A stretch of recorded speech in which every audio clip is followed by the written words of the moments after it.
Hello, രാവിലെ തന്നെ കാശിക്കുട്ടിനെ കൊണ്ട് വെയിൽ കൊള്ളാൻ വേണ്ടി ഇറങ്ങിയാണ് കേട്ടോ. ആ സമയത്താണ് നമ്മൾ ശംഖുപുഷ്പ ചെടിയിൽ 5-6 ശംഖുപുഷ്പം വിരിഞ്ഞിങ്ങനെ കിടക്കുന്നുണ്ട്. എന്നാൽ ശംഖുപുഷ്പം വെച്ചിട്ട് ബ്ലൂ ടീ ഉണ്ടാക്കി കുടിച്ചാലോ എന്നാണ് ആലോചിക്കുന്നത് കേട്ടോ.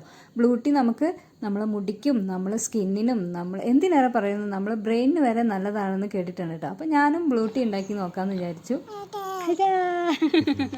അതോ എന്ത് കണ്ടാലും കാശിക്കുട്ടിന് ഇപ്പോൾ അതാന്ന് പറയൂ കേട്ടോ. അതാണിപ്പോൾ നിങ്ങൾ കേട്ടത്. നമുക്കിതിന് വേണ്ടത് നല്ല തിളച്ച വെള്ളമാണ് കേട്ടോ. തിളച്ച വെള്ളത്തിലേക്ക് നമ്മൾ ഈ പൂക്കളെല്ലാം ഇട്ട് കൊടുക്കണം. പൂക്കളെല്ലാം ഇട്ട് ഒരു 10 മിനിറ്റ് നേരം നമ്മൾ വെയിറ്റ് ചെയ്യുമ്പോഴത്തേക്ക് ഇതുപോലെ നമുക്ക് നല്ലൊരു നീല വെള്ളം കിട്ടും. ഇനി ഒരു മാജിക്കും കൂടെ ഞാൻ കാണിച്ചു തരട്ടെ. 2 ഗ്ലാസ്സിലേക്ക് ഞാൻ വെള്ളം മാറ്റുന്നുണ്ട് കേട്ടോ. 2 ചെറിയ ഗ്ലാസ്സിലേക്ക് കിട്ടിയ വെള്ളം ഞാൻ മാറ്റുന്നുണ്ട്. ഒരു ഗ്ലാസ്സിലേക്ക് ഞാൻ കുറച്ച് നാരങ്ങ പിഴിഞ്ഞു കൊടുക്കുന്നുണ്ട്.